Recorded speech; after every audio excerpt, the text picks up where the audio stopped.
Welcome to the video, welcome to the conversation. Today's topic of conversation that has been put on my heart by God and the deities below him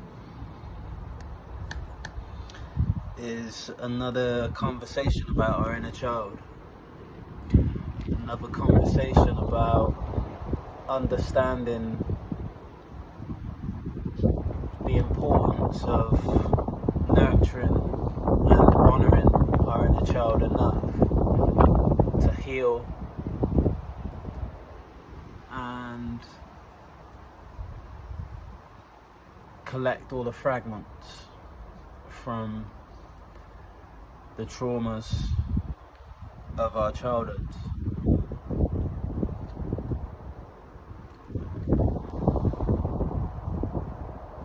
This reading and this conversation is about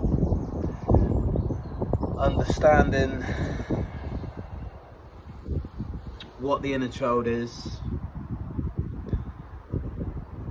and how to nurture that inner child.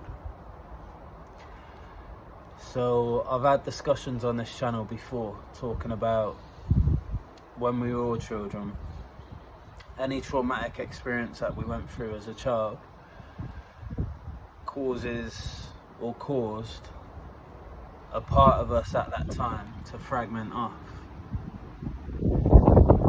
And even though our inner child isn't only the fragments of the outcomes of our traumas, the parts of our inner child that needs to be healed usually is. And it's kind of a self-feeding loop, because when those parts of us as children were traumatized and split off from ourselves, it caused even more trauma. It caused even more heartache for that child that you were. And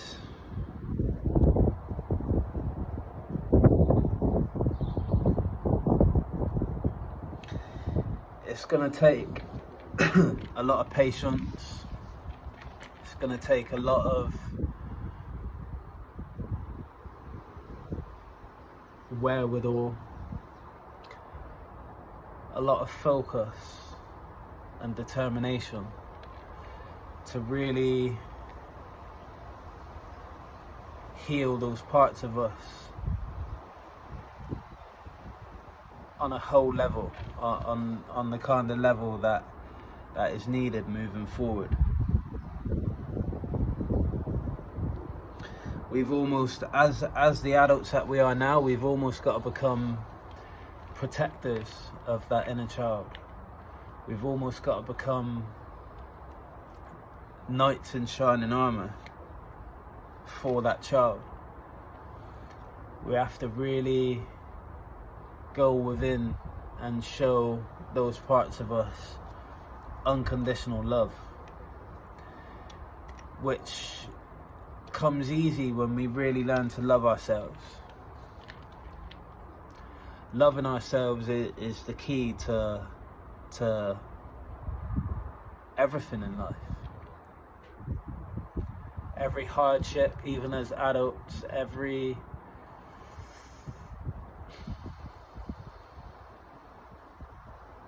delinquent behavior, every single negative that we face in our lives becomes easier with self-love,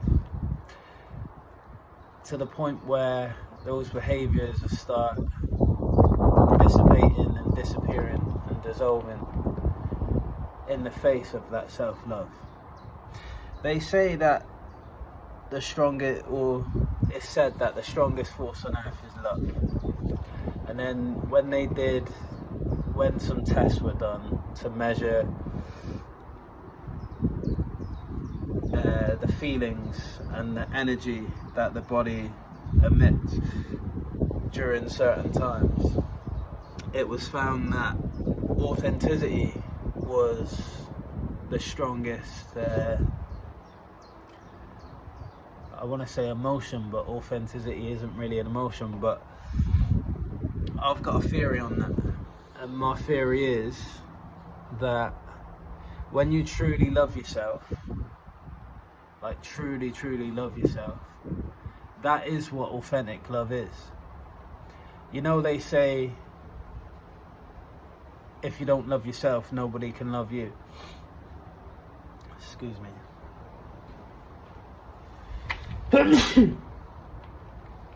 Excuse me. Yeah, they say when you don't love yourself, nobody can love you. That is because the love that you're giving, even if you do love someone, if you don't love yourself, then the love that you give isn't authentic. So my theory is, those people that were emitting authenticity, it was actually true love that they was emitting, because that authenticity was true love for themselves, which made them authentic. That is the secret, like, key when they say no one can love you until you love yourself. That authenticity that those people were emitting in that test, I imagine, was true self-love. And the ones that were emitting love that weren't as powerful emissions as the people that were emitting authenticity, I'd argue that they didn't truly love themselves. So the true power on earth, in my opinion, is self-love. That's the true power of love. You can't have, like, the love that you have can't be as powerful as it should be without 100% authentic self-love.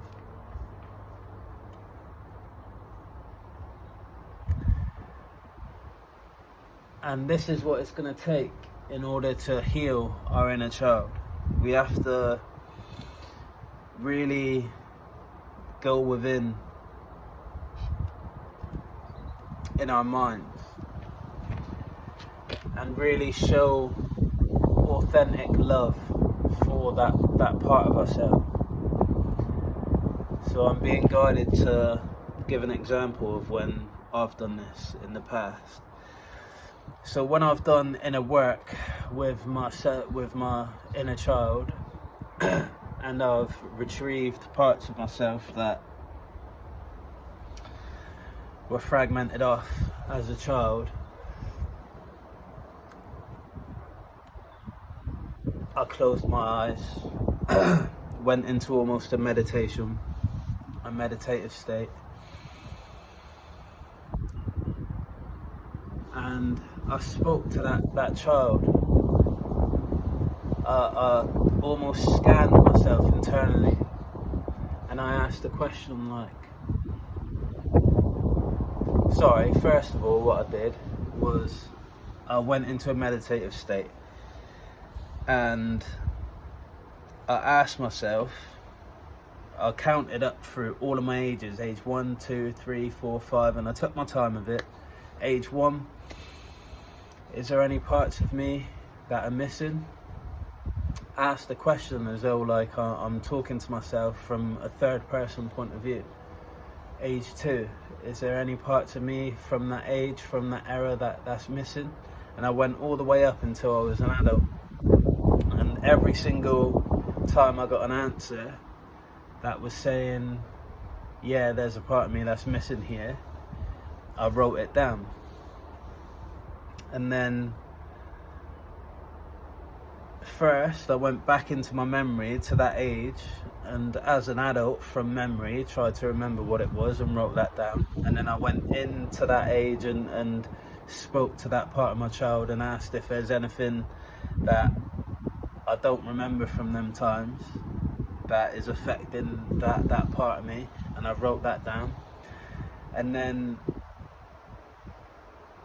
this is all like within this meditative state, all within, you know, I did open my eyes to write and all these things, but I was still on a level of absolute calm, on a level of peace to a certain degree.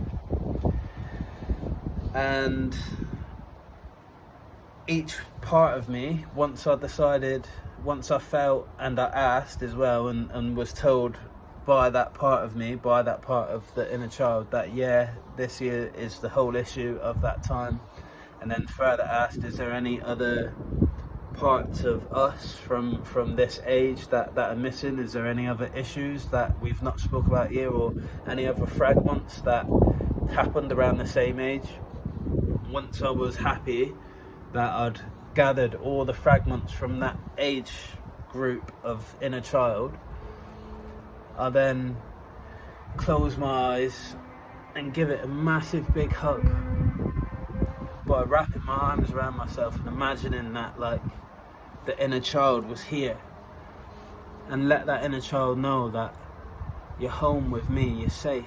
Like, I'm never, depending on what came up, depending on what it was, like if they were scared, if they felt lonely, if they were scared, I'd tell them like, you're safe, you're with me, you know, we're together, I'm never ever gonna let you go, I'm never gonna abandon you, I'm never gonna allow you to feel scared. Like, me and you are gonna be together till the day we die now. And if it was a part of me that felt suicidal, when I was 6 years old, I felt suicidal. I used to tie this, sorry, a little bit of a trigger warning if anyone ever does watch this. I used to tie a dressing gown rope around my neck, and I never had a true intention of killing myself. I just wanted to die, but I wasn't trying to die, I just wanted to die. So I used to tie this thing around my neck and tie it to my bed. I had some bunk beds. I shared a room with my brother and my sister. And I just used to let my weight like fall on the rope, and I just used to almost in them days be like in a meditative state and just think of how sad I was and how much I just didn't want to live this life. And when I went into that part of me, the fragments of myself that fragmented off around that time, I let that part of me know that like I'm here for it. The reason I felt like that is because I was being mentally abused at home. Not physically in a sexual way, but physically abused in a discipline kind of way. Like, I used to get, you know, beat, and a lot of times very unfairly for reasons that were lied about by my younger sibling. And that was the main cause of me feeling like I didn't want to be there anymore, because this would happen on a daily basis. I'd either get shouted at or hit for things that were totally made up, things that never happened. So I let that part of me know, this is an example that I'm giving you, I let that part of me know, that fragment, when I collected him, I let him know that like, I will always listen to you, I'm always going to be here for you, like, you can trust me, I trust you, I trust everything that you say to me, I'm never going to not believe your experiences, I'm never going to make you feel unloved, like, we're together now, and no matter what ever happens in the world, no matter what I ever hear, I'm never ever gonna turn my back on you, I'm never ever gonna betray you in any way. because I felt betrayed at that age in a major way. So that's just an example of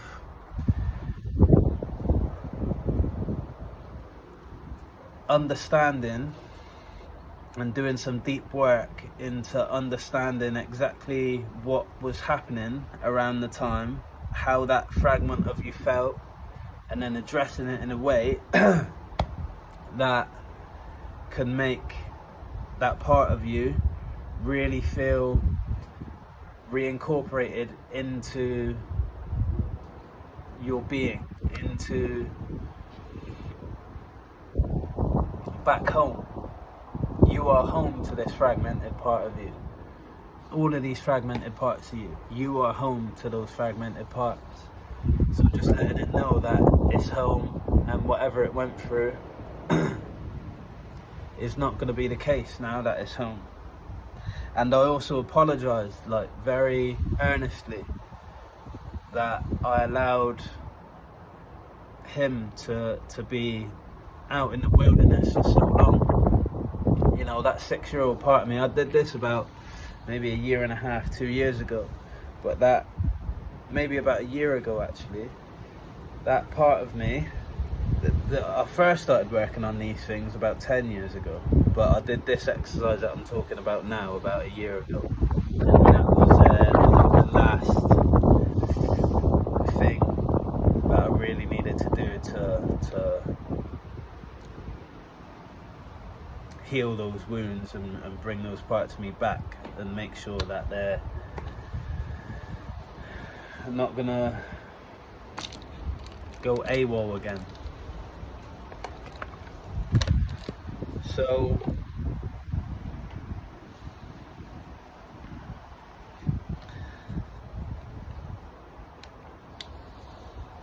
So that's one example of the kind of work that we can do.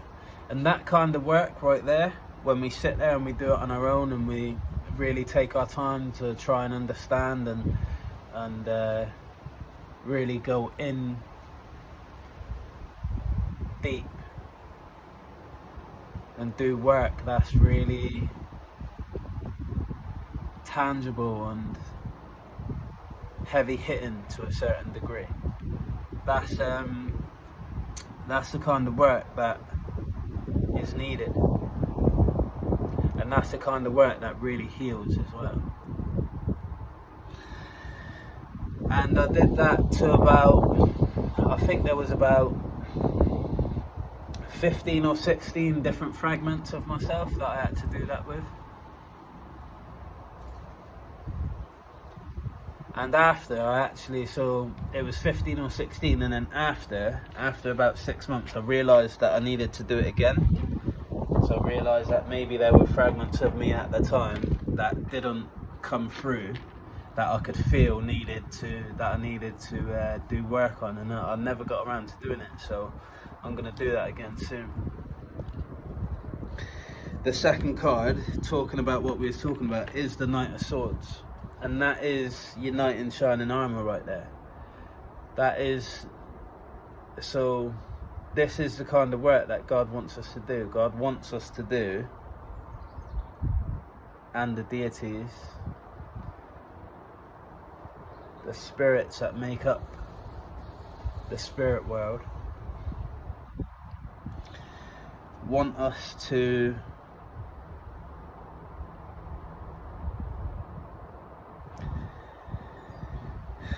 take responsibility for this work ourselves to a certain degree. And that doesn't mean not get any outside help, but it means what I said first, wants us to take responsibility for this work. And if we can do it ourselves, then do it. At least try to do it ourselves. And like I said, that's not me saying not to get any outside help, because I don't want to be the reason for people opening up wounds and feeling alone and not being able to cope and not being able to heal those wounds. So if that is the case, then please do seek outside help. If you open up wounds and you can't seem to heal them and they're causing problems in your life from opening them up, then whilst they're open, whilst they've been brought up to the surface, that's a perfect time to, if you can't do the work, if you can't find that healing, to get some outside help. The third card is the Devil. So as long as these fragmented parts of ourselves are fragmented, they leave little portals open to the toxicity and the darkness that roams our world, inner and outer, our inner world and our outer world. And a lot of our toxic behaviors, therefore, are rooted in those places. The roots are, like, imagine each toxic behavior is a tree, and imagine the roots of them tree, or them trees. The roots will dwell within the gaps that's left by those parts that are fragmented.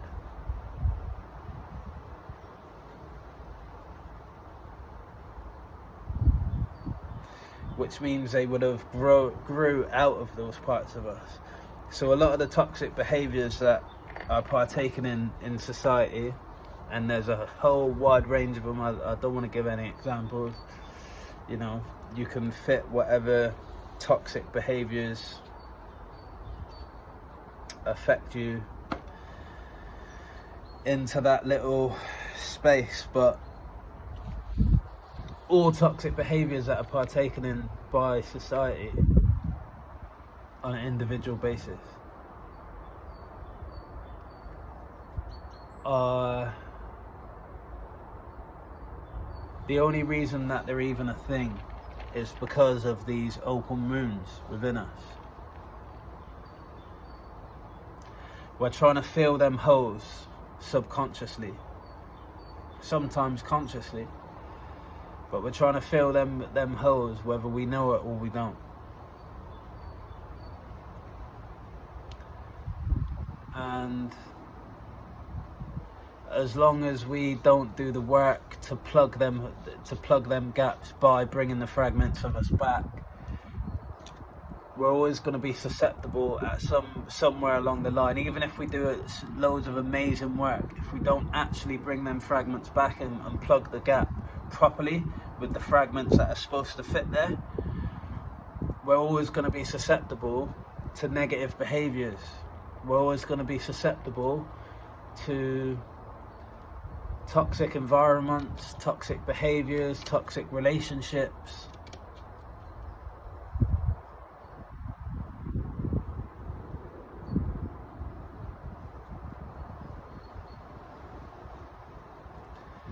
It's about loving ourselves so much that we can't stand to have them holes within us anymore. We can't stand to know that we're not whole. We can't stand to know that there are parts of us that feel unloved because we love ourselves so much. We've got so much love for ourselves. We've developed so much love for ourselves that the idea of any part of ourselves feeling unloved feels alien to us. And that's why self-love and healing our inner child go hand in hand so well, because the self-love drives us to heal those inner wounds. And I hope the example I give you of the healing that I did and the work that I did to go within and find the fragments of myself helps you to maybe be able to do that yourself. The fourth card, the Two of Pentacles. So go back to that Devil card.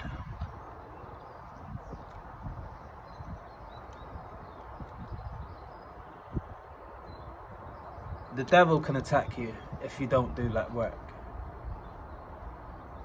You're allowing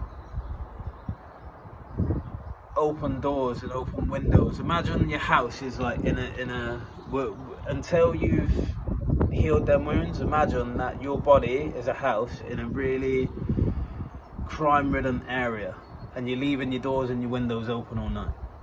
Intruders are going to get in through them windows, through them doors, because that's the nature of the area. That's the nature of the people within that area. And there's bad areas of all races, you know, and all walks of life. So it's about healing that body enough that you then pluck that body up, and i.e. the house, and plonk it into a nice area that isn't gonna be crime ridden. And then opening your doors and your windows up if you so please, knowing that just doing the work was enough to move you to that area where you cannot be attacked anymore. I went a bit off course with that metaphor then, but it makes sense in my head. Anyway, fourth card, the Two of Pentacles. So this brings balance. This is a balance that we need as human beings. This is a balance that we're searching for when we go to therapy, or when we sit there and daydream about how broken we are, or how we ruin this relationship, or, you know, when we have that sudden realization after years of blaming everyone else that maybe we're the problem. This is the work that's needed to heal those scenarios, those broken moments. And without that, we're betraying ourselves. I mentioned in a conversation back along that we are the Judases of our own lives. We are our own Judases. Every human being on this earth is the Judas to their own story. And that's what this last card is talking about. Oh no, there's another card after, and then another card after that. But this is what the Ten of Swords is talking about here. Talking about how as long as we leave them windows and doors open without doing the healing work, we're betraying ourselves. It's our responsibility to do this work on an individual basis. We're all individually responsible for doing this work. It's not nice that any child had to go through any hurt or pain. It really isn't fair. But it's life. It's part of life, and with that being part of life, it's our individual responsibility to make sure that we stop allowing those inner wounds to affect our lives today and tomorrow, and, you know, moving forward.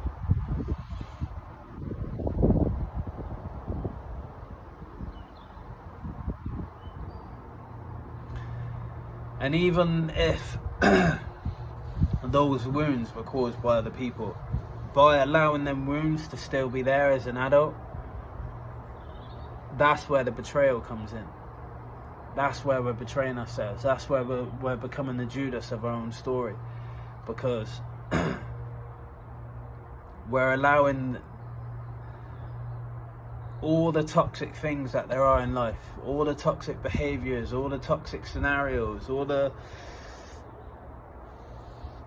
toxic people, relationships, behaviors, whatever it may be. We're allowing those things access to us by not healing them wounds. And in that case, we're selling Jesus, ourselves, off to the fucking Romans to be nailed to the cross. We're sacrificing ourselves to those devilish energies that wreak havoc in our lives, that wreak havoc in the world. The world is the way it is today. You know, I don't want what I'm saying to be not understood for the gravity that it holds. The way that the world is today, the darkness. It's so easy for people that's like on a positive turn in life to like, and on like a spiritual path to be like, oh no, that's not part of my reality. Listen, the world is in a fucking terrible place right now. Regardless of how many people are waking up, regardless of how many people are changing and all that thing, that's great, that really is. But that doesn't mean we just bury our heads under the carpet and pretend that nothing bad's happening in the world. It still is. It still is. And those things are happening because of these devilish energies that I'm talking to you about. Because mankind as a whole isn't healed. That's why the world is the way it is.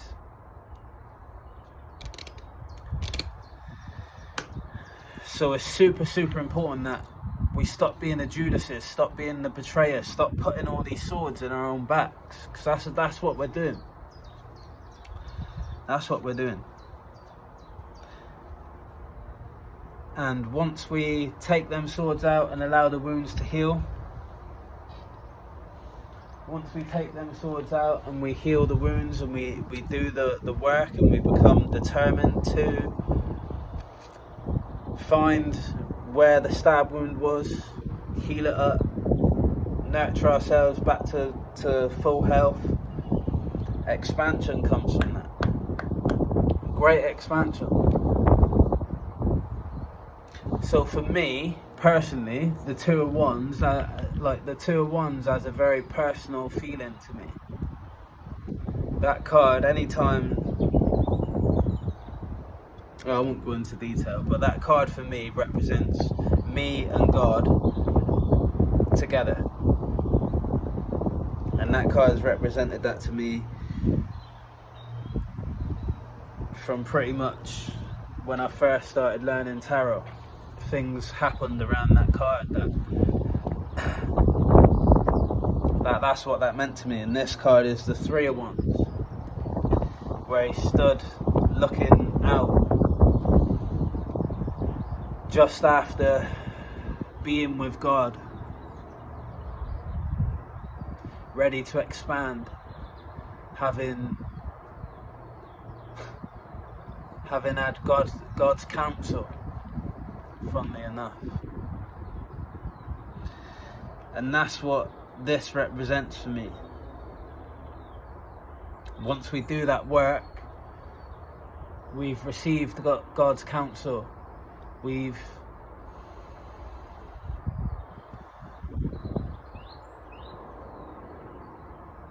been God's counsel in that moment, and now we're ready to expand into the distant horizons, ready to expand our love and our light and conquer the world on God's behalf.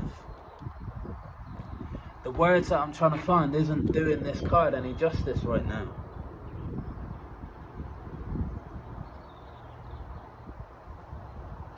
Once that work's been done, we're really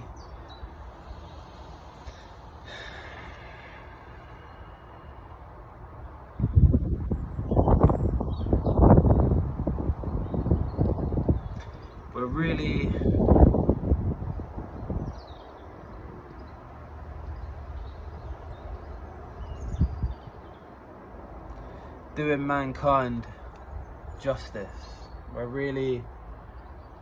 And mankind is a representation of God. We're really doing God, mankind, the divine, the light that this world deserves, Mother Earth, all of existence, our brothers and sisters on other planets. We're giving justice, and we're doing them justice by doing this work. We're giving ourselves justice.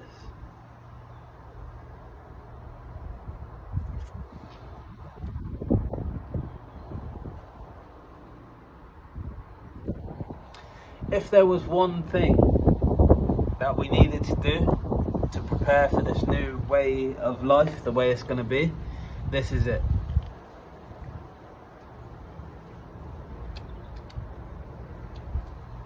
This is it. And the card at the bottom of the deck was the 9 of Wands. 9 of Wands, the 3 of Wands before, add them together, 12, brings us back to the 3 of Wands. Even though we've been wounded upon our paths of life, even though we've been through heartache and pain that no one deserves, even though our inner child has been tattered and torn, we remain defiant. We're a strong race, the human race. We're very durable.